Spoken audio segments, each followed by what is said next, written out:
नमो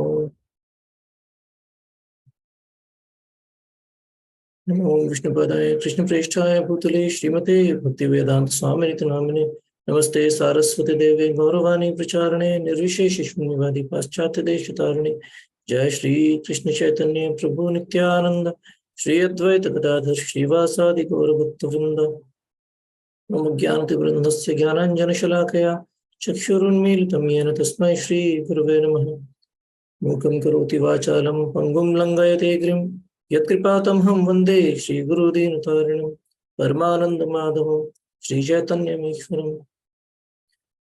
हरे कृष्णा। तो आज हम चर्चा करेंगे, पिछली बार हमने चर्चा की थी कि भक्ति में हम उत्साह कैसे लेकर आए, जप में उत्साह कैसे लेकर आए।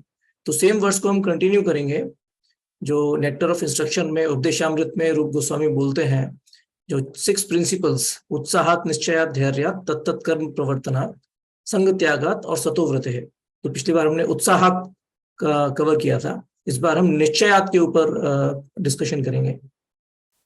निश्चय को श्रील प्रभुपाद ट्रांसलेट करते हैं कॉन्फिडेंस। तो आज हम चर्चा करेंगे कि इस वर्ड का मतलब क्या है निश्चय का, और कॉन्फिडेंस कैसे लेकर आए, और कॉन्फिडेंस में क्या क्या ऑब्स्टेकल्स होते हैं। निश्चय वर्ड का जो मीनिंग है, पहला तो प्रभुपाद ने कॉन्फिडेंस इसको ट्रांसलेट किया।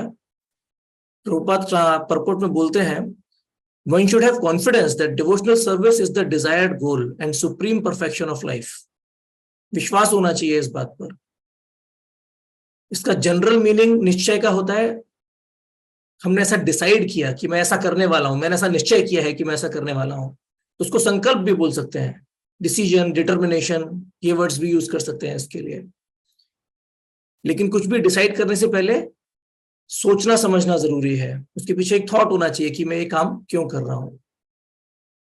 तीसरा इसका मीनिंग आता है एसर्टेन, पक्का कर लेना, इंश्योर कर लेना कि मैं जो कर रहा हूं वो बराबर है कि नहीं करने से पहले, वरना करने के बाद पछतावा नहीं हो। और चौथा, ट्रस्ट से भी ये वर्ड रिलेटेड है। निश्चय किसी व्यक्ति में अगर आपको किसी प्रोसेस में आपको भरोसा है, तभी आप निश्चय कर सकते हैं कि मुझे ऐसा करना है क्योंकि मुझे इस चीज पर भरोसा है। ये पूरी बात सत्य समझने की है। अगर आपको सच समझ में आ गया, बात पक्की हो गई, तो आप आगे बढ़ सकते हैं, अदरवाइज कॉन्फिडेंस नहीं आता। तो how to get confidence? First is knowledge. अगर किसी व्यक्ति को कहीं जाकर कोई लेक्चर देना है, कोई स्पीच देनी है, और उसको कंटेंट अच्छे से पता नहीं है, तो वो उतना कॉन्फिडेंटली नहीं बोल पाएगा। लेकिन अगर उसको पता है वो क्या बोलने वाला है, तभी आप कॉन्फिडेंटली बोल सकते हैं। लेकिन आप बोलेंगे, कई बार हम ऐसा देखते हैं कि किसी व्यक्ति को अपना कंटेंट पता है क्या बोलना चाहिए, लेकिन फिर भी वो कॉन्फिडेंटली नहीं बोल पाते, थोड़ा बोलने में हिचकिचाएंगे, हकलाएंगे, अटकेंगे, थोड़ा डरते हैं। क्यों? क्योंकि उनको डर लगता है कि आप उनके बारे में क्या सोचेंगे। या फिर कई बार कोई व्यक्ति उनको क्या बोल रहे हैं उनको पता नहीं है, कंटेंट नहीं पता उनको, लेकिन फिर भी बहुत कॉन्फिडेंटली कुछ भी बकवास करते हैं। वो ऐसा क्यों कर पाते हैं? क्योंकि उनको पता है, हालांकि उनको सब्जेक्ट का नॉलेज नहीं होगा, लेकिन उनको अपनी इस स्किल पर भरोसा है कि मैं कुछ भी बोलूंगा, ये सामने वाले को तो मैं बेवकूफ बना ही लूंगा। इस बात का उनको कॉन्फिडेंस है और अपनी इस स्किल का उनको भरोसा है। They are sure that they will be able to convince you. तो first is knowledge. Second is philosophical conviction.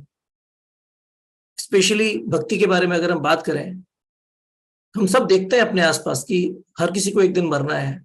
इस दुनिया में सिर्फ दुख ही दुख है। World is full of misery.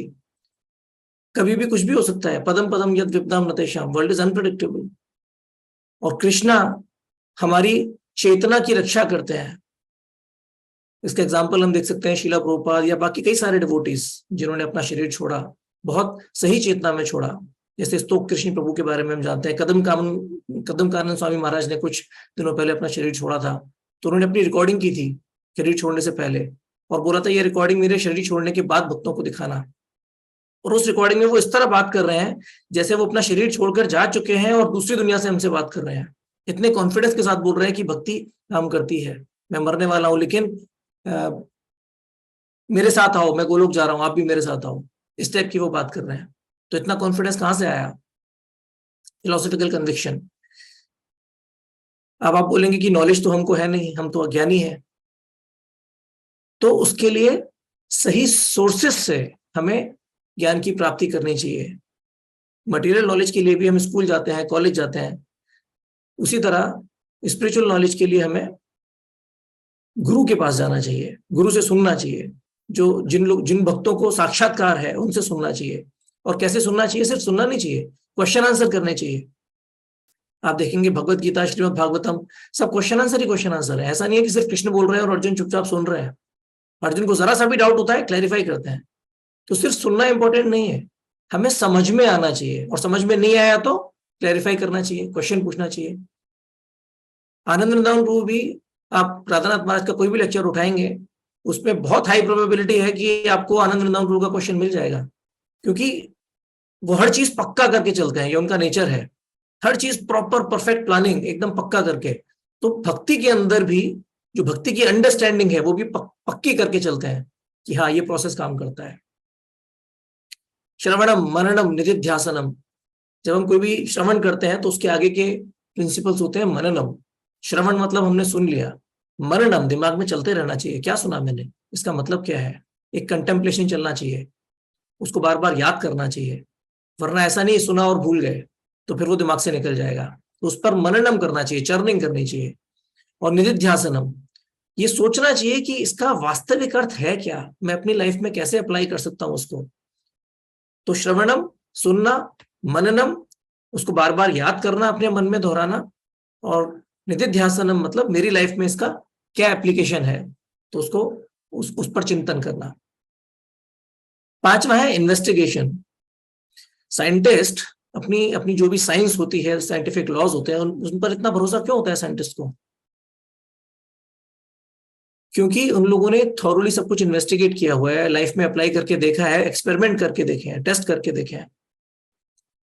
उसी तरह भक्ति में भी हमको चीजें इन्वेस्टिगेट करनी चाहिए। महाप्रकाश लीला में एग्जाम्पल आता है अद्वैत आचार्य का। वो भगवत गीता के सारे श्लोकों को एक भक्ति के पॉइंट ऑफ व्यू से समझते थे और एक्सप्लेन करते थे, लेकिन एक श्लोक उनकी समझ में नहीं आ रहा था कि उनको भक्ति का क्या परपोर्ट दें उसको।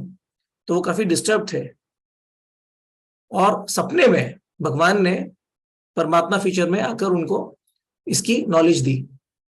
तो महाप्रकाश लीला में चैतन्य महाप्रभु बोलते हैं कि एक बार तुम बहुत परेशान थे, तुम्हें वो श्लोक का अर्थ नहीं समझ में आ रहा था, मैं तुम्हारे सपने में आया था और मैंने तुम्हें श्लोक का अर्थ बताया था। तो जिस तरह अद्वैत आचार्य बहुत डिस्टर्ब थे, मुझे समझ में क्यों नहीं आ रहा है इसका मतलब, लगे हुए थे, उसी तरह हमें भी जब तक कोई चीज समझ में नहीं आती उसे समझने की पूरी कोशिश करनी चाहिए, छोड़ना नहीं चाहिए, अरे ठीक है चलता है। एक दूसरा उदाहरण आता है, भक्ति को कई बार गंगा से कंपेयर किया जाता है। जिस तरह गंगा, कुंती महारानी की प्रेयर्स में आता है कि जिस तरह गंगा के रास्ते में कोई भी रुकावटें आए, कोई पत्थर आएगा तो पत्थर के ऊपर से साइड से बहकर चलती चली जाती है समुद्र की तरफ, तो उसी तरह मेरी चेतना आपके चरणों की तरफ आए। कुंती महारानी इस तरह प्रे करती है। तो आप देखिए पानी जो होता है उसकी क्या क्वालिटी होती है। पानी की क्वालिटी होती है वो हमेशा जहां कहीं छेद मिलेगा वहां से निकलने के भागने का प्रयास करेगा। लोग नदी पर बांध बनाते हैं, डैम बनाते हैं ताकि पानी को रोक कर रख सकें, लेकिन एक छोटा सा भी कहीं छेद मिल गया तो वहां से लीकेज चालू हो जाएगी। हमेशा रास्ता ढूंढता रहता है निकलने का, हमेशा। उसी तरह हमें भी सच जानने का, जहां से भी नॉलेज मिल सके, जहां से भी कन्विक्शन मिल सके, उसकी पूरी कोशिश करनी चाहिए। मतलब आप देखिए पंक्चर भी निकालने के लिए क्या तरीका होता है, पानी डाला जाता है कि कहां से पानी लीक हो रहा है या हवा लीक हो रही है, तो उसमें पानी डालेंगे तो दिखाई देगा। तो लीकेज जहां होती है वहां पानी निकलता हुआ दिखाई देता है। तो उसी तरह हमारी भी चेतना ऐसी होनी चाहिए कि हाँ मुझे भगवान को जानना है, जरा सा मौका मिला आगे बढ़े, जरा सा मौका मिला भक्ति करी। इस तरह की चेतना हमारी हर समय होनी चाहिए। छठा है लॉजिक। भाई मुझे ज्ञान नहीं है, मुझे बात समझ में आई नहीं, तो क्या मैं भक्ति नहीं करूंगा? जितनी समझ में आई क्या उसके बेस पर हम भक्ति कर सकते हैं? कम से कम हमें इतनी बात तो समझ में आ सकती है कि जो भक्त हमको प्रचार कर रहे हैं, हम उनको स्टडी कर सकते हैं, उनका कैरेक्टर देख सकते हैं, क्या वो हमें चीटिंग करने के लिए आए हैं? प्रभुपाद के जो वेस्टर्न डिसाइपल्स थे, जब प्रभुपाद अमेरिका गए उनको तो समझ में भी नहीं आता था प्रभुपाद बोल क्या रहे हैं। प्रभुपाद का accent Bengali, heavy Bengali accent था, तो प्रभुपाद की इंग्लिश भी उनको समझ में नहीं आती थी, जो बोल रहे हैं उसका अर्थ नहीं समझ में आता था उनको। लेकिन फिर भी उन्होंने प्रभुपाद को अपना जीवन समर्पित किया। क्यों? क्योंकि वो एक बात से कन्विंस थे, ये व्यक्ति इतने बूढ़े हैं और प्रचार करने के लिए आए हैं, हमें इतना पता है कि ये हमें धोखा देने के लिए नहीं आए। तो सिर्फ उसी बेस पर उन्होंने लॉजिक लगाया कि नहीं, हम जो भी ये बात कह रहे हैं इसको हम ट्राई कर सकते हैं, हम इसको फॉलो करेंगे क्योंकि हमें धोखा नहीं दे रहे। इसीलिए हम देखते हैं कई बार जो सीनियर डिवोटीज होते हैं, अगर वो ठीक से बिहेवियर नहीं कर रहे या कुछ हिपोक्रेसी उनके कैरेक्टर में दिखाई देती है या कुछ इनकंसिस्टेंसी दिखाई देती है या फिर कई बार उनका पतन हो जाता है जो सीनियर डिवोटीज होते हैं, तो इससे जो उनके अनुयायी होते हैं, जूनियर डिवोटीज होते हैं, उनका फेथ बहुत हिल जाता है। अरे इनके साथ ऐसा हो गया, ये ऐसा कर रहे हैं, तो इसका मतलब ये प्रोसेस काम नहीं करता, क्योंकि हमको खुद तो बात समझ में आई नहीं है, हम किसी और के भरोसे चल रहे हैं, और जब उनको डगमगाते हुए देखते हैं तो हमारा भरोसा भी टूट जाता है। यद्यदाचति श्रेष्ठास, क्यों? तत्तदैवेतरो जना, जन जो होते हैं लोग, उनको बात समझ में नहीं आती, उनको तो बस फॉलो करना है। छोटे छोटे बच्चे हैं, उनको कुछ समझ में नहीं आता है क्या सही रास्ता है क्या गलत रास्ता है, कुछ नहीं पता, पेरेंट्स को फॉलो करते हैं, और पेरेंट्स ही गलत करेंगे तो फिर बच्चे भी गलत करेंगे। तो इसीलिए ये इंपॉर्टेंट है from preaching point of view कि हमारा कंडक्ट एकदम अच्छा हो। लेकिन जो डिवोटीज एडवांस्ड होते हैं, जो मैच्योर होते हैं, वो जब अपने आसपास कुछ गलत होता हुआ देखते हैं ना, तो उनका भक्ति पर से विश्वास नहीं उठता। वो ये समझते हैं कि ये जो लोग सीनियर डिवोटीज की पोजीशन पर हैं, शायद ये कुछ गलत कर रहे हैं, लेकिन इसका मतलब ये नहीं है कि प्रोसेस काम नहीं करता। तो हमें लॉजिक लगाना चाहिए कि हाँ, कम से कम कुछ संत तो है। अगर सारे लोग सब कुछ अच्छे से प्रैक्टिस नहीं कर रहे, लेकिन at least there are a few devotees who are practising selflessly, that means the process works. फिर है संकल्प। हमने जब निश्चय का परिभाषा देखा, मीनिंग देखा, तो उसमें पहला था कॉन्फिडेंस, दूसरा हमने डिस्कस किया संकल्प, डिटर्मिनेशन, डिसाइड किया है मैंने, निश्चय किया है कि मैं ऐसा करूंगा। तो कॉन्फिडेंस लाने के लिए हमें पहले तो डिसाइड करना चाहिए कि हाँ मैं ऐसा करने वाला हूं, और फिर उसको करना चाहिए। जब हम कुछ करते हैं तो उसको करने का, जब वो चीज ठीक से हो जाती है तो उसको करने का कॉन्फिडेंस और आता है। कल का ही ब्रज बिहारी प्रभु का कोट है, he says if you do what you commit to do and then you improve your self worth and confidence। Confidence कहां से आता है? जब हमें कोई चीज समझ में आ जाती है कि हाँ हम ऐसा कर सकते हैं, तब कॉन्फिडेंस आता है। Practice makes a man perfect. जब हम कुछ करेंगे नहीं तो परफेक्शन नहीं आएगा, और जब हम बार बार प्रैक्टिस करने के बाद कुछ परफेक्शन आ गया तो ऑब्वियसली कॉन्फिडेंस भी आएगा।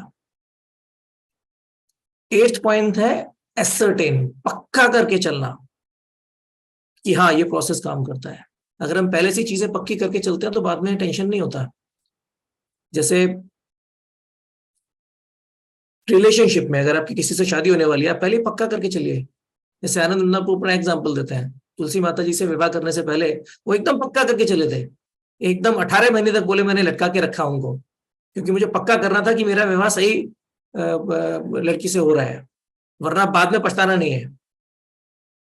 और उसके बाद हम सब उसका फल देख रहे हैं, क्या उनके घर में भक्ति हो रही है। यही कोई गलत जगह उनका विवाह हो गया होता तो आनंद वृंदावन प्रभु जितनी सेवा अभी कर रहे हैं शायद उतनी नहीं कर पाते, हमको उसका फल नहीं मिलता। तो एकदम पक्का करके चले। सेवाओं में कई बार हम सेवा करते हैं और एक्सपेक्टेशंस क्लियर नहीं होती तो थोड़ा कंफ्यूजन हो जाता है, थोड़ा मन मुटाव हो जाता है। सीनियर डिवोटीज हमें कुछ सेवा देते हैं और फिर हमें कुछ और लगता है, और सेवा भी अच्छे से नहीं हो पाती और उनको सेटिस्फाई भी अच्छे से नहीं कर पाते। पेरेंट्स जो बूढ़े व्यक्ति हैं उनको बोला जाता है कि आप अपने बच्चों के अंदर प्रॉपर्टी अच्छे से डिवाइड कर दो, वरना बाद में झगड़ा करेंगे।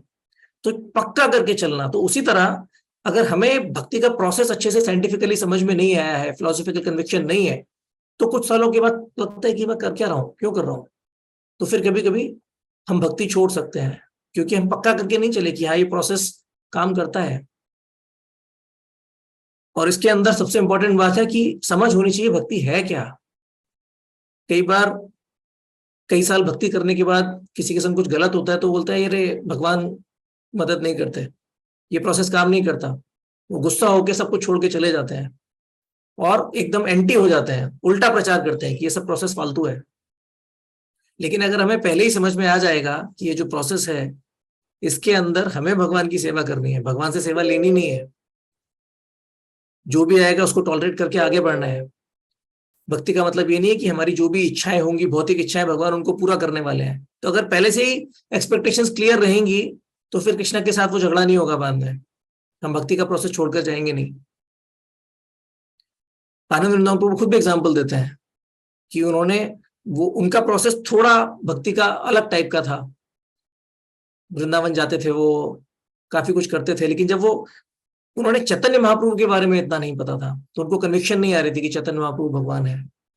तो उन्होंने राधानाथ महाराज के संग बहुत समय स्पेंड किया, और राधानाथ महाराज से दीक्षा लेनी है ये डिसाइड करने के लिए भी उन्होंने राधानाथ महाराज को बहुत थॉरोली इन्वेस्टिगेट किया कि हाँ, ये व्यक्ति मुझे भगवत धाम लेके जा सकता है, मुझे इससे दीक्षा लेनी चाहिए। तो उसी तरह हमें प्रॉपर इन्वेस्टिगेशन और एकदम पक्का करके चलना चाहिए। 9th पॉइंट है ट्रस्ट। ये बहुत इंपॉर्टेंट पॉइंट है। जब हम किसी पर विश्वास करते हैं तो हम क्यों करते हैं? ये हमारी रिस्पॉन्सिबिलिटी है। अगर हमने किसी पर विश्वास किया और उन्होंने हमको धोखा दिया तो ये सामने वाले की गलती नहीं है, ये हमारी गलती है। एक बार कोई धोखा दे सकता है तो ठीक है, आपके संग चीटिंग हुई, सामने वाले ने गलती की। लेकिन सेम धोखा अगर 2 बार हो गया तो वो सामने वाले की गलती नहीं है, वो आपकी गलती है। ट्रस्ट का मतलब ये नहीं है कि सामने वाले ने बोला हाँ आप मुझ पर भरोसा करो तो आप उन पर भरोसा कर लें। आपको अपनी ऑब्जर्वेशन देखनी है कि क्या ये व्यक्ति विश्वास का पात्र है। आपको उनका बिहेवियर, उनका कंडक्ट, उनकी कंसिस्टेंसी देखनी है, तब आपको समझ में आएगा कि हाँ मैं इन पर विश्वास कर सकता हूं या नहीं। इसलिए नहीं क्योंकि सामने वाला बोल रहा है। उसी तरह भक्ति का जो प्रोसेस है वो हमें खुद समझ में आना चाहिए। इसलिए नहीं कि आनंद वृंदावन प्रभु ने बोला या राधानाथ महाराज ने बोला या प्रभुपाद ने बोला इसलिए मैं करूं। मुझे समझ में आना चाहिए कि हाँ ये प्रोसेस सही है, तभी हम उस पर कॉन्फिडेंस के साथ आगे बढ़ पाएंगे। और वो कैसे समझ में आएगा? जब हम उनकी बात बार बार सुनेंगे, उस पर मननम करेंगे, निधिध्यासनम करेंगे, सोचेंगे उसके बारे में। Now obstacles to confidence. Biggest obstacle is doubt. Confidence का उल्टा क्या होता है? डाउट। और भगवत गीता में कृष्णा क्या बोलते हैं? संशयात्मा विनश्यति। तो स्टार्टिंग में मुझे लगता था ये तो कृष्णा ऐसा क्यों बोल रहे हैं? कृष्णा बोल रहे हैं कि जो मैं बोल रहा हूं उस बात को मानो, अगर तुम इस पर संशय करोगे, डाउट करोगे तो विनश्यति, तुम्हारा विनाश हो जाएगा। अरे ये तो चीटिंग है, मतलब मेरी बात मानो नहीं तो तुम्हारा विनाश हो जाएगा। तो जबरदस्ती कर रहे हैं कृष्णा एक तरीके से, ऐसा मुझे लगता था। मतलब कृष्णा हमको बोल रहे हैं कि आप उस पर एक ब्लाइंड फेथ करो, विश्वास, भरोसा नहीं करोगे तो गए तुम। तो इसको जरा समझेंगे, किसी चीज पर हमें डाउट क्यों आता है? किसी भी चीज पर हमें डाउट इसलिए आता है, 2 चीजें होती हैं, या तो हमें उस चीज का ज्ञान नहीं है या फिर हमारे खुद के अटैचमेंट्स हैं। तो इनको थोड़ा डिटेल में डिस्कस करेंगे। अगर हमने कई बार देखा है जो बच्चे 12th का एग्जाम पास कर लेते हैं उसके बाद उनको चूज करना होता है, मेडिकल लाइन लेनी है, मैथ्स लेके इंजीनियरिंग करनी है या कुछ और करना है, तो कई बार कंफ्यूज रहते हैं कौन से कॉलेज में एडमिशन लूं, मेरे को 4 जगह से कॉल आया है। सीनियर स्टूडेंट से या अपने बाकी लोगों से काफी प्रश्न पूछते रहते हैं, कहाँ जाऊं, क्या करूं? क्यों? क्योंकि पता नहीं है कि कंप्यूटर साइंस ज्यादा बेटर है, मैकेनिकल इंजीनियरिंग ज्यादा बेटर है, या एमबीए करूं वो ज्यादा बेटर है। पता नहीं है किसका क्या फायदा मिलेगा। तो ज्ञान प्राप्ति के लिए जाते हैं, पूछते हैं क्या चीज बेटर है मेरे लिए। जब पता चल जाता है क्या बेटर है, फिर कॉन्फिडेंस आ जाता है, तो हम चूज कर सकते हैं एक स्ट्रीम। आप रास्ते पे जा रहे हैं, आजकल तो गूगल मैप्स सारा रास्ता बता देता है, लेकिन पहले गूगल मैप्स नहीं होता था। अगर आप रास्ते पे जा रहे हैं ड्राइव करते हुए, एक शहर से दूसरे शहर जाना है और थोड़ा बीच में आपको कंफ्यूजन है, लेफ्ट लेना है कि राइट, तो या तो आप किसी से पूछेंगे, लेकिन पूछने के लिए कोई मिला नहीं, तो आपको रास्ता तो पकड़ना है, तो आपने राइट ले लिया, लेकिन आप गाड़ी तेज नहीं चला सकते। आपकी नजर रहेगी कि कोई मिल जाए रास्ते में, मैं उससे पक्का कर लूं क्या मैं सही रास्ते पे हूं। और फिर रास्ते में अगर कोई चलता हुआ मिलेगा, फिर आप उससे पूछेंगे कि क्या रास्ता यही है, और उन्होंने कंफर्म कर दिया, फिर आप गाड़ी तेज भगा सकते हैं। या फिर उन्होंने कंफर्म कर दिया नहीं आप गलत रास्ते पे हैं, तो आप यू टर्न ले सकते हैं। लेकिन उससे पहले गाड़ी तेज चलाना बहुत मुश्किल होता है, क्योंकि आदमी को पता ही नहीं है मैं जा कहाँ रहा हूं, कॉन्फिडेंस से आगे नहीं बढ़ सकते। वो कॉन्फिडेंस से भक्ति में आगे बढ़ने के लिए पक्का करना बहुत जरूरी है, फिलोसॉफिकल कन्विक्शन बहुत जरूरी है कि हाँ जो मैं कर रहा हूँ वो सही कर रहा हूँ, जो मैं कर रहा हूँ वो कर क्यों रहा हूँ, पहले तो वो क्वेश्चन पूछना चाहिए। जैसे भक्ति में हम रोज सुबह 16 माला करने बैठ जाते हैं, तो वो क्वेश्चन हर समय बैकग्राउंड में होना चाहिए कि मैं अभी जो जब कर रहा हूँ क्यों कर रहा हूँ, भगवान को प्रसन्न करने के लिए कर रहा हूँ, भगवान की सेवा के लिए कर रहा हूँ, मन की शुद्धि के लिए कर रहा हूँ। तो कैसे करना है, ध्यान लगा के करना है। माइंडलेसली करेंगे तो इट इज लाइक आपको रास्ता पता नहीं है और आप धुआंधार गाड़ी चला रहे हैं, तो गलत रास्ते पे चले जाएंगे। दूसरा है अटैचमेंट्स। ये थोड़ी देर पहले भी मैंने चर्चा की कि कई बार हमको अपना कंटेंट पता होता है लेकिन फिर भी कॉन्फिडेंटली नहीं बोल पाते। क्यों? क्योंकि एक अटैचमेंट है।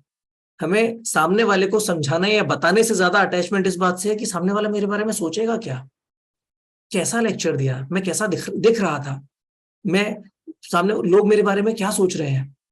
तो उसके चक्कर में आप सच बोल रहे हैं फिर भी एक डर रहता है कि क्या लोग मुझे एक्सेप्ट करेंगे, क्या जो मैंने बोला उसकी सराहना करेंगे, तो कॉन्फिडेंस नहीं आ पाता। विंडो शॉपिंग, आपने कई बार देखा होगा, मॉल वगैरह जाते हैं या कहीं दुकानों के सामने जाते हैं तो चीजें बाहर डिस्प्ले होती हैं, तो हम कई बार देखकर चले आते हैं, चीजें खरीदते नहीं है। इस तरह का बर्ताव दो दो प्रकार के व्यक्ति करते हैं। एक तो जिसकी जेब में पैसा नहीं होता, यार खरीदना है, ये नई घड़ी खरीदनी है मुझे, बट मेरी जेब में पैसा नहीं है, जब पैसा आएगा तब मैं खरीदूंगा। या ये कपड़े खरीदने हैं, पैसा नहीं है अभी, जब आएगा तो खरीदूंगा। क्लैरिटी है माइंड में कि हाँ ये मुझे लेना है लेकिन मेरे पास अभी रिसोर्सेज नहीं है। और दूसरा व्यक्ति कौन होता है? जिसकी जेब में बहुत पैसा होता है लेकिन वो ये डिसाइड नहीं कर पाता कि ये चीज लेने लायक है या नहीं है। अटैचमेंट अपनी जेब में रखे हुए पैसे से भी है, और अटैचमेंट जो चीज सामने दिखाई दे रही है दुकान के अंदर उससे भी काफी अटैचमेंट है, लेकिन डिसाइड नहीं कर पा रहे क्या ज्यादा वैल्यूएबल है। कहीं ऐसा तो नहीं है कि घाटे का सौदा हो जाएगा, जो चीज 1000 रुपए की दिख रही है क्या उसकी 1000 रुपए की कीमत है, 1000 रुपए खर्च करने चाहिए या नहीं करने चाहिए इस चीज पे, वो डाउट रहता है। क्यों? क्योंकि पैसे की वैल्यू और उस चीज की वैल्यू, वो रिलेटिव वैल्यू में किसकी वैल्यू ज्यादा है वो हम एसरटेन नहीं कर पाते। भगवत गीता एक वर्ड यूज करती है कृपणा, कार्पण्य दोषोपहता स्वभाव। अर्जुन बोलते हैं कि मैं कार्पण्य दोष की वजह से डिसाइड नहीं कर पा रहा हूं, क्योंकि इसको हिंदी में बोलते हैं कंजूस। एक कंजूस व्यक्ति जब वो शॉपिंग करने जाता है तो डिसाइड नहीं कर पाता कि मैं खरीदूं या नहीं खरीदूं, क्योंकि उसको अपने जेब में रखे हुए पैसे से इतना ज्यादा लगाव है कि उसको अच्छी चीज के लिए खर्च ही नहीं कर पाता। तो एक तरीके से उसका नुकसान हो जाता है कंजूसी के चक्कर में। गंदे कपड़े पहनेगा, सूखा रूखा सूखा खाना खाएगा, पैसे रखे रहेंगे और वेस्ट हो जाएंगे। उसी तरह इसकी दूसरी साइड है जरूरत से ज्यादा खर्चा करना। आपको उसकी वैल्यू नहीं पता कि फ्यूचर में कितना काम आने वाला है, आपको आपने संभाल कर नहीं रखा तो बुढ़ापे में तकलीफ होगी आपको। तो वो भी एक तरह की कृपणता ही है भगवत गीता के हिसाब से। वो व्यक्ति भी कंजूस है जो अपना जो मानव शरीर मिला है उसको अच्छे से यूज नहीं कर रहा। जिस तरह जेब में रखा हुआ पैसा एक कंजूस व्यक्ति यूज नहीं कर पाता, उसी तरह एक कृपण व्यक्ति अपनी जो मनुष्य जीवन मिला है उसको अच्छे से यूज नहीं कर पाता भगवान की सेवा में, वो वेस्ट हो जाती है। धीरे धीरे जवानी आएगी, बुढ़ापा आएगा और फिर वो मर जाएगा, वेस्ट हो गया ह्यूमन लाइफ।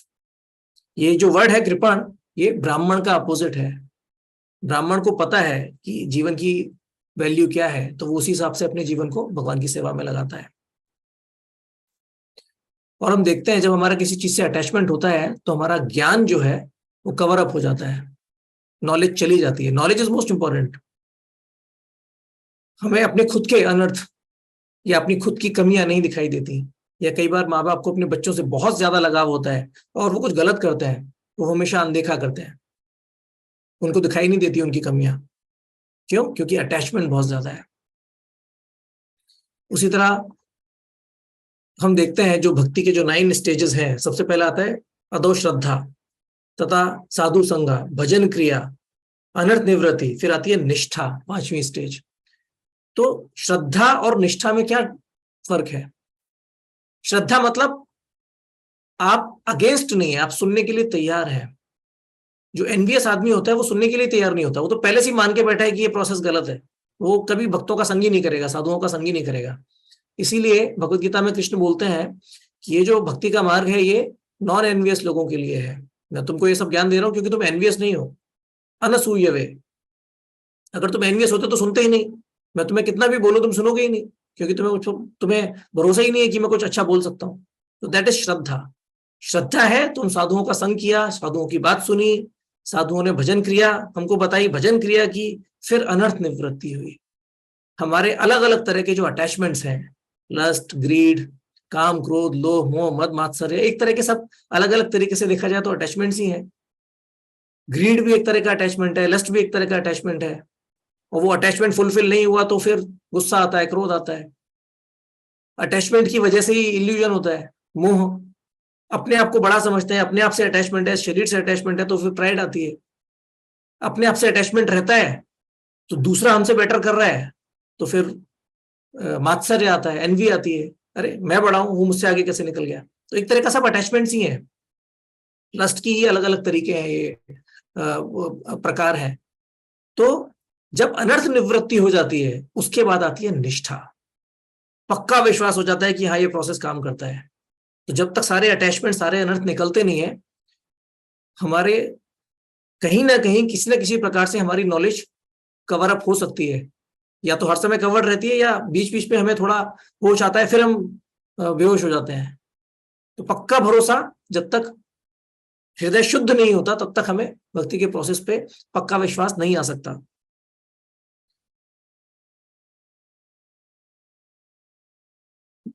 लेकिन एक आश्वासन कृष्ण देते हैं।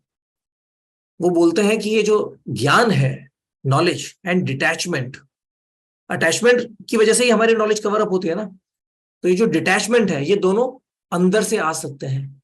कैसे आ सकते हैं? एक तो बाहर से हमें अपनी कोशिश करनी चाहिए, लेकिन कृष्ण भी हमारी सहायता करता है। श्रीमद् भागवतम में first canto, second chapter, 7th verse, वासुदेवे भगवती भक्ति योग प्रयोजिता। भक्ति योग के माध्यम से अगर कोई भगवान की भक्ति कर रहा है, वसुदेव भगवान कृष्ण की कोई भक्ति कर रहा है, तो क्या होता है? जनयत्याशु वैराग्यम, वैराग्य उत्पन्न होता है। जनयति, उसका जन्म होता है, वैराग्य की उत्पत्ति होती है। जनयत्याशु, आशु मतलब बहुत जल्दी, ज्यादा समय नहीं लगता। जनयति आशु वैराग्यम ज्ञानम च यद अहेतुकम, कॉजलेस ज्ञान, ज्ञान भी आता है। तो ज्ञान और वैराग्य भगवान की भक्ति करने से स्वाभाविक तौर पर हमारे हृदय में आते हैं। फिर भगवत गीता में 10th चैप्टर में 10th श्लोक में कृष्णा बोलते हैं, तेषाम सतत युक्तानाम भजताम प्रीतिपूर्वकम ददामी बुद्धि योगम तम ये नमाम उपयांति। तेषाम सतत युक्तानाम, जो हर समय लगे हुए हैं क्या करने में? भजताम प्रीतिपूर्वकम, हर समय मेरी प्रेम पूर्वक भक्ति करने में लगे हुए हैं, उनके संग क्या होता है? ददामी बुद्धि योगम, मैं देता हूं। क्या देता हूं? बुद्धि देता हूं उनको। और उस बुद्धि से क्या होता है? ये ना माम उपयांति थे, वो लोग मुझे प्राप्त कर सकते हैं। तो कृष्णा ही रास्ता दिखाते हैं परमात्मा के तौर पर, और उसी रास्ते से, उसी रास्ते पे चलकर हम कृष्ण के पास पहुंच सकते हैं। तो यहां पर ये चीज समझना बहुत जरूरी है, कृष्ण सिर्फ रास्ता दिखाते हैं, उस रास्ते पर पकड़कर हमें घसीटते नहीं है, उस रास्ते पर हमको चलना है। अर्जुन जब कुरुक्षेत्र का जो महाभारत का जो युद्ध था अर्जुन ने जीता, क्या वो कृष्ण के डायरेक्शन से जीता या फिर शस्त्रों से जीता? चैतन्य चंद्र उस पर बोलते हैं कि दोनों बातें सही हैं। ऐसा नहीं है कि बस उन्होंने कृष्ण से डायरेक्शन लिया और फिर अपना गांडीव साइड में रख दिया कि हाँ अब सब हो जाएगा, लड़ने की जरूरत नहीं है। उन्होंने बहुत प्रैक्टिस की थी, द्रोणाचार्य से जो कुछ सीखा था उसके बल पर लड़े थे वो। कृष्ण ने सिर्फ डायरेक्शन दिया था कि इसको कैसे यूज करना है। कृष्ण ने खुद बताया था कि आप हेवनली प्लैनेट्स जाइए, वहां अलग अलग देवताओं की उपासना करिए और अलग अलग देवताओं से अलग अलग शस्त्र लेकर आइए, उनको जमा करिए, ये आपको युद्ध में काम आएंगे। जब वो 13 साल का जो उनका वनवास था, 12 साल का वनवास और 1 साल का अज्ञातवास, उसमें वो पूरी देवताओं की आराधना करके शस्त्र जमा कर रहे थे। अगर सिर्फ कृष्ण का डायरेक्शन इंपॉर्टेंट होता तो शस्त्र जमा करने की जरूरत नहीं थी।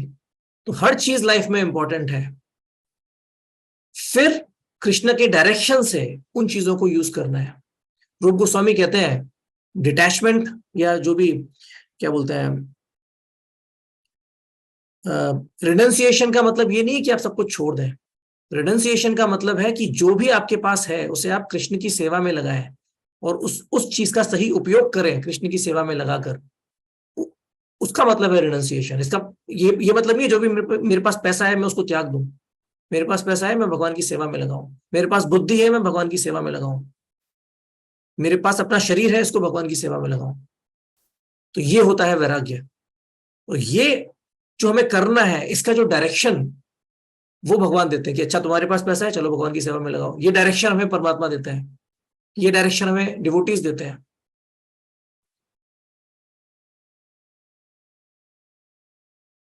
तो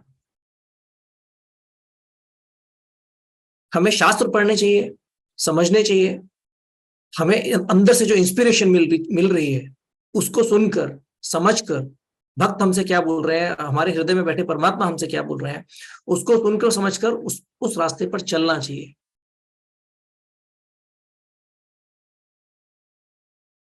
हमें अंदर से समझ में आता है कि जो हम भक्ति कर रहे हैं या जो हम जप कर रहे हैं मैकेनिकली नहीं करना चाहिए। तो जब ये बात समझ में आती है तो उसको याद रखकर हमें उस जप को ध्यान पूर्वक करने का प्रयास करना चाहिए। तो जैसे मैंने बताया, निश्चय का एक मतलब होता है संकल्प, डिटर्मिनेशन, कि हमने डिसाइड किया है तो अब हम करेंगे। तो उसी तरह आज हम अपनी 32 माला एक एक संकल्प के साथ कि मैं पूरे ध्यान पूर्वक आज अपना 32 माला करूंगा विदाउट डिस्ट्रैक्शन। और अभी निर्जल एकादशी भी आ रही है, उसमें भी 128 माला हम करने का प्रयास करेंगे। तो उसके लिए भी हम डिसाइड करेंगे कि मैं अपने पूरा दिन इस तरह प्लान करूंगा कि मैं 128 माला फोकस के साथ, बिना किसी डिस्ट्रैक्शन के साथ, खाने पीने का भी कोई डिस्ट्रैक्शन नहीं चाहिए, उसके साथ संकल्प लेकर हम अपना जप करेंगे। हरे कृष्ण।